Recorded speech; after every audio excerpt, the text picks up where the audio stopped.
Namo Om Namo Bhagavate Vasudevaya.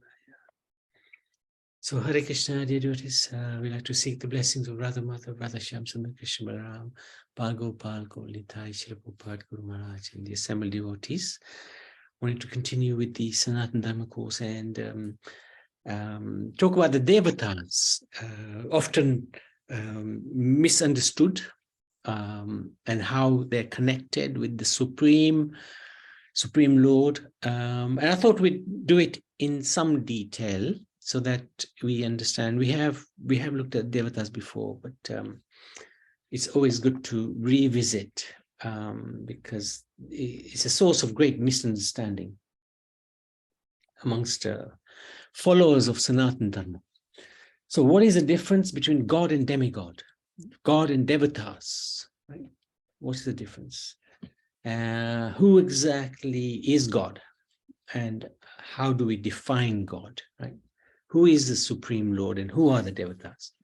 So the definition of God, He's the source of everything, as described in the Bhagavad Gita. He is complete and perfect, also described in Bhagavad Gita, but also many scriptures describe this. Ishopanishad also describes this. He's the supreme controller. He's a supreme proprietor and enjoyer. And he knows everything. He's omniscient. He's full of the 6 opulences. This is from the Vishnu Puran. And these 6 opulences: wealth, strength, fame, beauty, knowledge, and renunciation.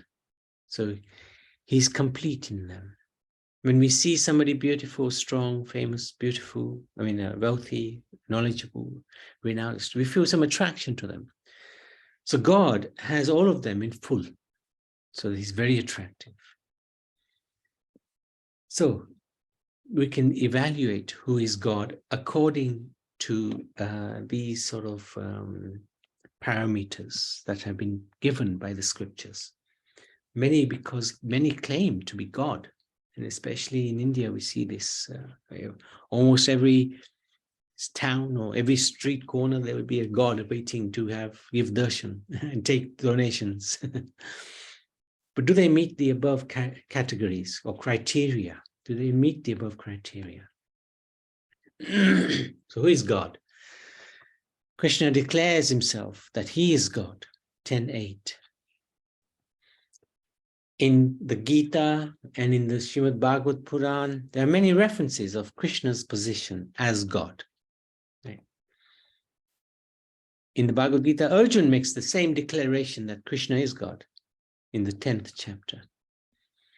And Arjuna also says that all the sages led by Narad accept you as God. The Brahma Samhita declares Krishna as God. Ishvara Parama Krishna. Satchidananda Vikaranadi Radhi Govinda Sarvakaran Karnam. Krishna is known as Govinda, is the supreme Godhead. He has an eternal, blissful, spiritual body. He is the origin of all. He has no other origin, and he is the primary. He is a prime cause of all causes. So, these are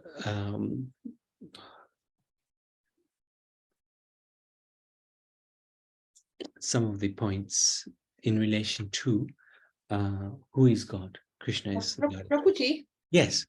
Yes, Hare Krishna. Hare Krishna, anyway. Everybody. The Vishnu Bhagwan, is he lying on a Sheshnag, Ananta? Yes.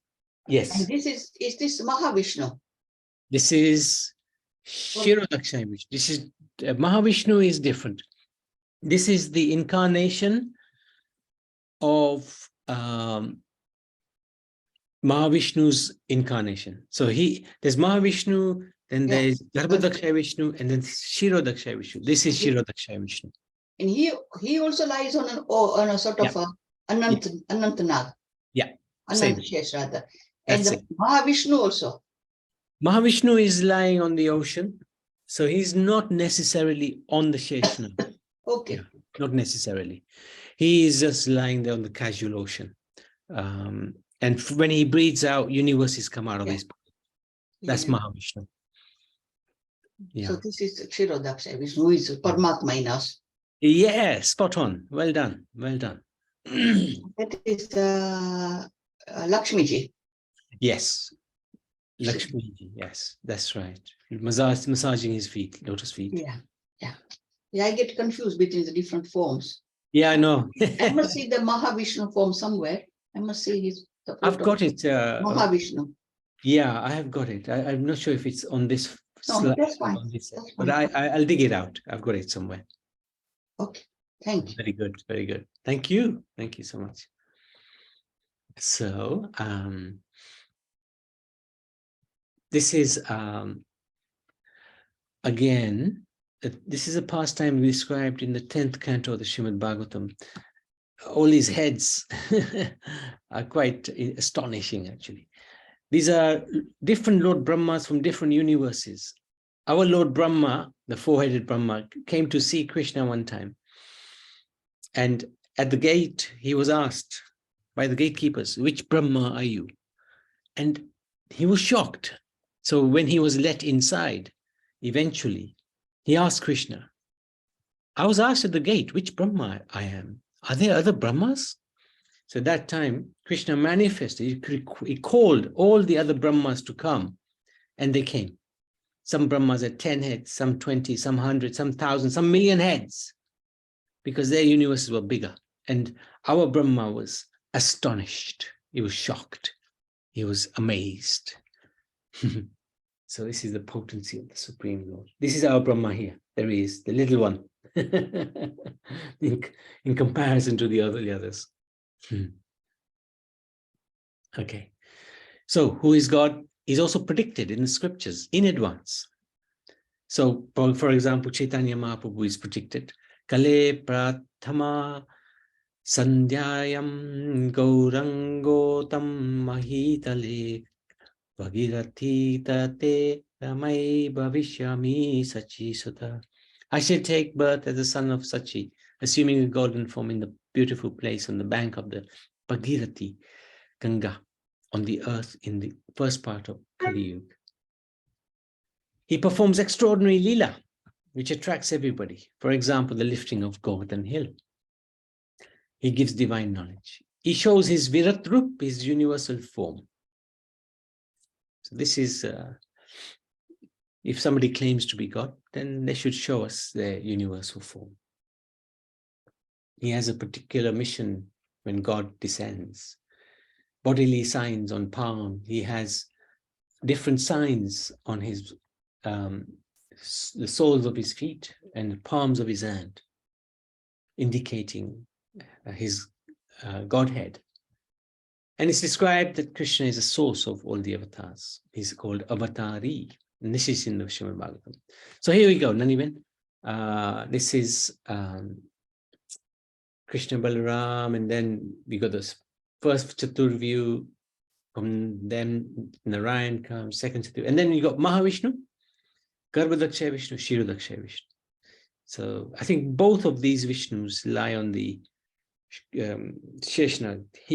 This one lies on the casual ocean. Yes, Prabhupada? Hare Krishna Prabhuji and all the devotees. Can you reverse the page, please? Sure. This one? One more. This one. Hmm. You know, on this feet, these are all different marks. I mean, I won't ask you today, but next time, will you Yes. next explain all of this? Yes. We've got somewhere explanation of that. Yes, we can do Okay. that. Yes, we can do that. Yeah, I would like to know, because Sure. there's quite a lot of There is marks there. Thank you. No, Thank we can do that. We've got somewhere we've got it written down. All right. Thank you very much. Prabhu, does he have the same sign on his hands? Or is No, it different? different signs. Different. Different. Yeah. In the hands is different. Okay. Yeah. Hands will be different. Some might be similar, but mostly different. Yeah, we'll discuss that. Yeah, we'll have a look at that. That's good. Thank you. Thank you. Thank you. Is there one God, or are there many? So this is, of course, very confusing. There is one God with the capital G, but there are many gods with a small g. God means controller. Oh, sorry, I just need to take this call. Just 1 second. Sorry about this. So many gods indicates, God indicates controller. The supreme controller, there's only one. But there are other controllers who are known as demigods. So they have the small g, many gods. So this is why it gets a little confusing. So one god, many demigods. And this is also confirmed in the Bhagavad Gita. And the example which we often give is of the king and the prime minister. Like here in this country, the king will appoint a prime minister who will appoint a cabinet to run the country. So in the same way, God appoints powerful personalities who he empowers to run the universe. It doesn't mean that these powerful personalities, are God. No, they get their powers from God. Just like the prime minister, although he's running the country, he's not the king. He's not the king. So we've been through that. So in this situation where we are, of course, Krishna has many, many powerful personalities helping run the universe, starting from Brahma, and then we have Lord Shiva, Vivaswan, Soma, Indra, Kuber, Yam, Vayu, Varun. So we will look at all of these as to what their functions are in time. Now, how many are there of these demigods? 330 million demigods, 33 crore. And this is the smallest universe, the tiniest universe. There's a lot of demigods. Krishna has no particular duties, but still he works hard for the benefit of society. What makes Krishna different from demigods? So when Krishna wants to see, when Arjuna wants to see the universal form of Lord Krishna, he showed him very easily. And that is described in the 11th chapter of the Gita. All the demigods were manifesting from Lord Krishna. Whether they're great demigods like Lord Shiva or Lord Brahma, it doesn't matter. They all come effectively from Krishna. No other demigod ever performed or tried to do such a transcendental activity. So nobody can show this universal form except the Supreme Lord. No demigod accepted that they are the Supreme Personality of God or the source of all beings. But in Bhagavad Gita, Krishna says, Aham sarva suprabhavo. He says, I am the source of material and spiritual worlds, and therefore devotees should engage in worshipping him. Not only this, but Krishna also called the worshippers of demigods as having low intelligence. Why? Because the fruits that the demigods can give, the phal, the benefit the demigods can give to the worshipper, they are temporary and limited. Those benefits will not last, and they have limited value. The worship of demigods is performed to get some material benefit. No demigod can liberate anyone from this material world. So the demigod can only give material wealth. That's the only thing they can give. They can't give liberation from this world. They can't give moksha. Worshippers of demigods go to planets of the demigods, not to the spiritual world. Krishna confirms this in the Bhagavad Gita. The planet of the demigods are within this material world, and they're subject to destruction. The demigods is simply a position. Indra is simply a position, king of heaven. Any person can fulfill that role, take that role up, as long as they have done enough tapasya to get that role. Just like here, if you want to become a doctor, you have to do the tapasya of study and you get the role as a doctor. So similarly, Indra is the same. In order to get the position of Indra, one has to do the hard work. If we want to respect demigods, then worship Krishna. Just like if we respect our grandparents, the parents will automatically be happy. In the same way, if we worship Krishna, all the demigods will be satisfied to see that. Because Krishna is the boss of the demigods. In that context, Lord Shiva said to Parvati, Vishnu pe aradhana param. Among all prayers, Vishnu worship is supreme. Lord Shiva himself chants the holy name all the time, which is why he's considered as the supreme Vaishnav. Vaishnav nam yatha shambhu. The demigods get powers from Lord Krishna as described by Lord Brahma in Brahma Samhita. So in the Brahma Samhita, there's some quite revealing information. Goddess Durga is the external potency of Lord Krishna. This is in chapter 5, text 44. Ganesh obtains power from lotus feet of Lord Krishna. Text 50 of the same chapter. And others are also described. Surya Dev is described. Lord Shiva is described. Many Devatas are described in the Brahma Samhita. Srila Rupa Goswami, after consulting various scriptures,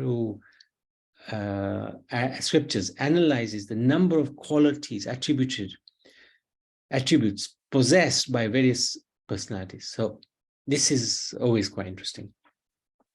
We've talked about this sometimes.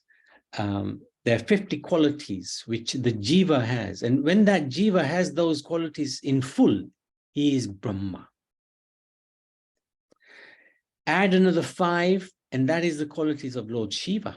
Add another 5, and that is the qualities of Lord Vishnu. And add another 4 to Vishnu, and we have Krishna. So you can see Krishna has the most qualities. And Brahma, who is a Jiva, has 50, the least qualities. Learned scholars in transcendental subjects have carefully analyzed the Samanbonam Krishna to have 64 principal attributes. Of course, he has a lot more than that, unlimitedly lot more. But these are 64 principal qualities. All the expansions of categories of the Lord possess only some percentage of these attributes. But Krishna is the possessor of the attributes, 100%. His personal expansions, such as Swayam Prakash, Tad Ek Atma, up to the category of the avatars, who are all Vishnu Tattva, possess up to 93% of the attributes, i.e. 60 of the 64. So that's 93%. Lord Shiva, who is neither avatar nor Avesh, nor in between them, possesses almost 84% of the attributes. Jivas possess 78% maximum. So this is in the Prabhupada by Srila Prabhupada. Srila Prabhupada says in the purport of Srimad Bhagavatam, other demigods like Brahma, Shiva, Surya, Ganesh, and many similar deities are worshipped by men in the mode of passion, urged on by the desire for material enjoyment. But those who are situated in the mode of goodness, Sattvagun, of material nature, worship only Vishnu Tattva. So, demigod worship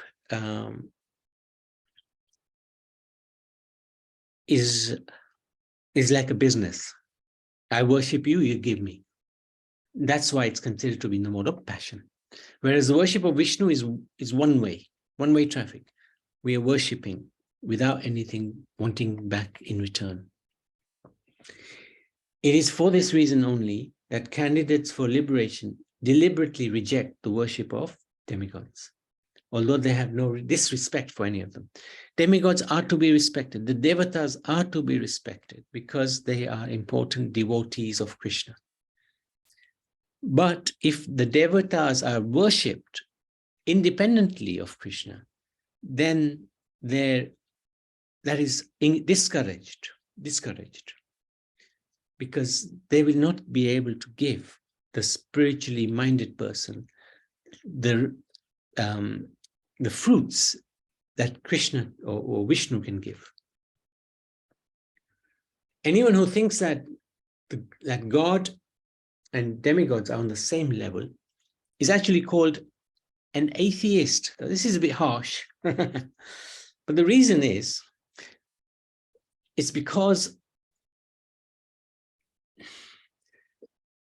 the worshipper will get the results, but they're actually losing their chance to worship and love Krishna. They're actually diverting their worship to the Devatas, who can't give them love of Krishna. So in that sense, they're doing the same worship, but they're worshipping the wrong deity. And therefore, they're considered to be atheistic. They could get, in fact, the benefit of worshipping Krishna by doing so.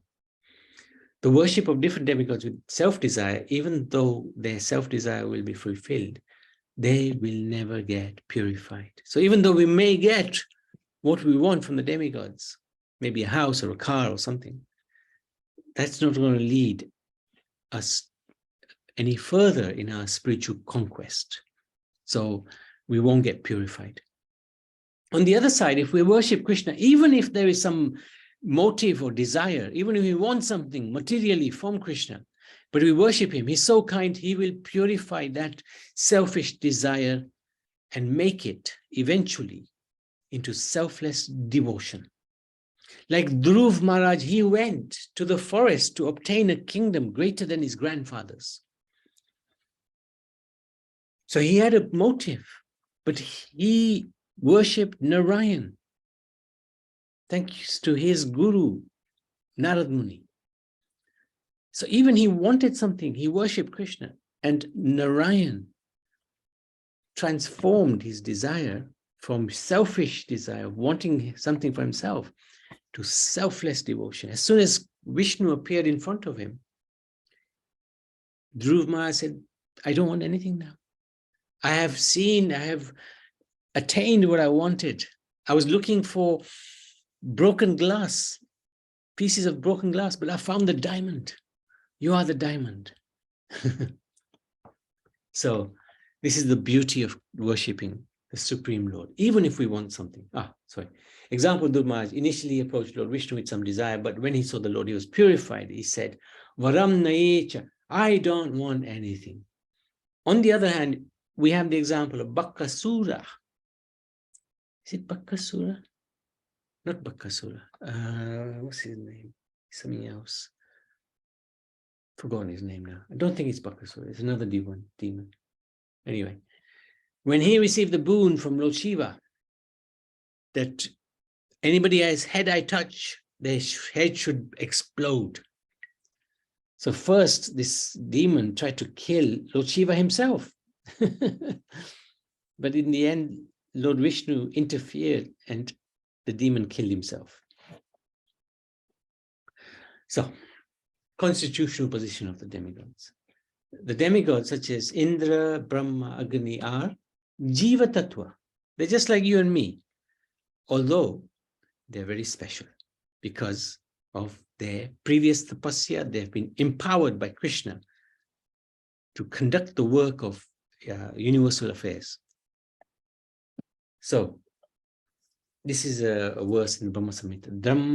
Dharmo thapa nichaya chutaya stapamsi brahmadikita patagvadayascha jiva yaddattamatra vibhava pakata prakasha govindamadi purusham tamaham bhajami.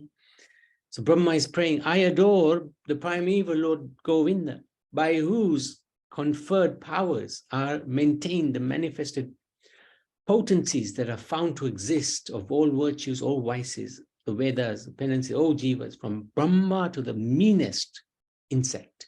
So he's saying, Lord Brahma himself is saying, from Brahma himself to the smallest insect, this is all the mercy of Govinda.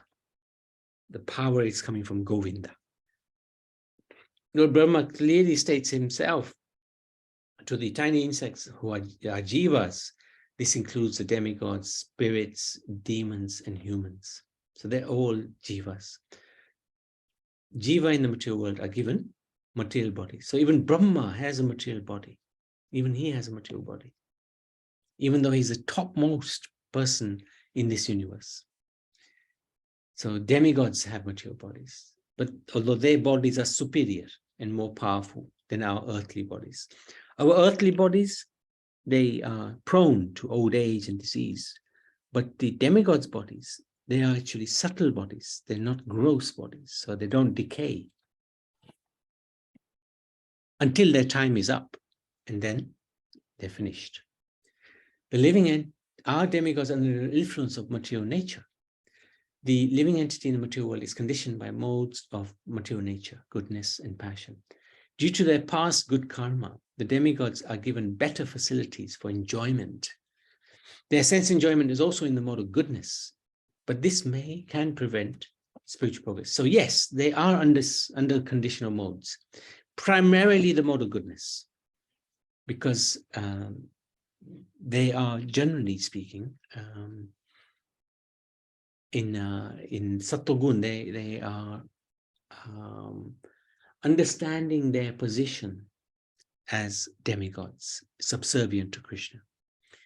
Does any type of sense enjoyment come under the mode of goodness? Yes, Krishna explains. Food dear to those in the mode of goodness, increase duration of life, purify one's existence, give strength, health, happiness, satisfaction. Such foods are juicy, fatty, wholesome, pleasing to the heart. That's in reference of eating in the mode of goodness. In 17th chapter, Krishna lists many activities: singing, dancing, drinking, speaking, can all be performed in the mode of goodness. So demigods in higher planets have much better facilities for enjoyment in the mode of goodness. Their bodies are made of sattvagun and are internally and externally situated in the mode of goodness. All the great saints are also situated in that way. But it is temporary and does not satisfy the spirit soul, which looks for transcendental reciprocation with Krishna. There is no being existing either here or among the demigods in the higher planetary systems who is free from the three modes of material nature. So, in the material world, everybody is under the modes. So what's the position of the demigods? Demigods are servants and different parts of the Lord's cosmic body in material world. So, example, Mahendra or Indra, the king of heaven, is generated from the prowess of the Lord. The demigods were generated from the mercy of the Lord. Shiva was generated from the anger of the Lord. Brahma from his sober intelligence. The Vedic mantras generated from his bodily halls. Great saints, Prajapatis, generated from his genitals. So these are some examples. How the Devatas form part of the Lord's cosmic body. Therefore, the demigods are super powerful and intelligent compared to humans. Their position is to establish balance, peace, religious principles. So they have a big role in running the universe. Madhvacharya is quoted from the Garud Purana to demonstrate that within this universe, those who take birth as demigods or great rishis or pious human beings are all considered santa, saintly persons. And the demigods are to be considered the most pious living entities within the three material world, modes of nature. The rishis, the great saintly mystics who are able to travel at will to various planets and cultivate mystic powers, are considered to be somewhat below the demigods. So we can see the position of the demigods is high, higher than even the rishis. Those human beings on earth who perfectly execute the Vedic rituals are to be considered in the third or lowest category of Shanta, saintly persons. But a devotee of the Lord is beyond the three modes of material nature. So this is what Lord Krishna explains in the 14th chapter, text 26. One who engages in bhakti, who does not fall down in any circumstances, at once transcends the modes of nature and thus comes to the level of Brahman. So the idea is we cultivate, we try to become in the association of Uttama Adhikari or pure devotee of the Lord. In that way, we can transcend the three modes. How? By serving the lotus feet of a pure devotee, one can enter the ocean of eternal happiness and experience his constitutional position as a servant of Krishna. The mercy of the Vaishnavas is unlimited, and one who has tasted that mercy becomes mad after the position of Krishna, not caring for the hallucinations of so-called material pleasure or mental speculation. The mercy of the Vaishnava is substantial and as powerful as Krishna himself, whereas impersonal speculations and hopeless dreams of society, friendship, and love merely constitute the various means by which Maya cheats the souls and keeps them in perpetual frustration. So the key is to worship, to serve the pure devotees. By serving the Vaishnavas, then Krishna becomes pleased, everybody becomes pleased, and we can attain the Supreme. So demigods' knowledge about the Supreme. Sorry, Prabhuji. Hare Krishna, yes. Is there Hare Krishna? Is there still more? We can continue tomorrow. There's lots more. Yeah, because it's nearly 4:20 now. Oh, yeah. Okay, let's continue tomorrow and then we can. Please, yes, because then Yeah. I've got another class at about 6 o'clock. Oh, okay. Yes, I yes. need to cook. Okay. Thank you. Absolutely fine. Absolutely fine. Thank you. So thank you. Sorry about it. No. Let's continue tomorrow. Any quick points or questions? Otherwise, we can stop now. This is very interesting, especially the point that even the demigods are always in the mode of goodness. Yeah, they While enjoy. a devotee can become in the Shuddh Tattva and go beyond that. As well. Yeah. Very nice. Yeah. Big difference. Yeah. Yeah, I think today's today's topic very good. I'm really enjoying it. Thank you. Only one question. What Sure. is jivas? Jiva is us, Atma. Jiva Atma, Jivatma. That's us. Oh, I see. We are Jivatma. Where was it? Can you put it on that page or you won't remember? Yeah. It's Jivatma. I know where it is because it's the qualities. There you go. See here. Jiva, we, Atma, we can become Brahma if we develop these 50 qualities in full. Ah. Yeah. So these demigods, they are like Jiva, but they have developed these qualities in full. All right. Got it. Thank you. So Yeah. jivas is us Us. and we are atmas. Yeah, Jivatma. Jivatma. Okay. Thank you very much. Thank you. Thank you That's for all, asking yeah. clarification. That's very important, actually. Thank you very much. Okay, so let's stop.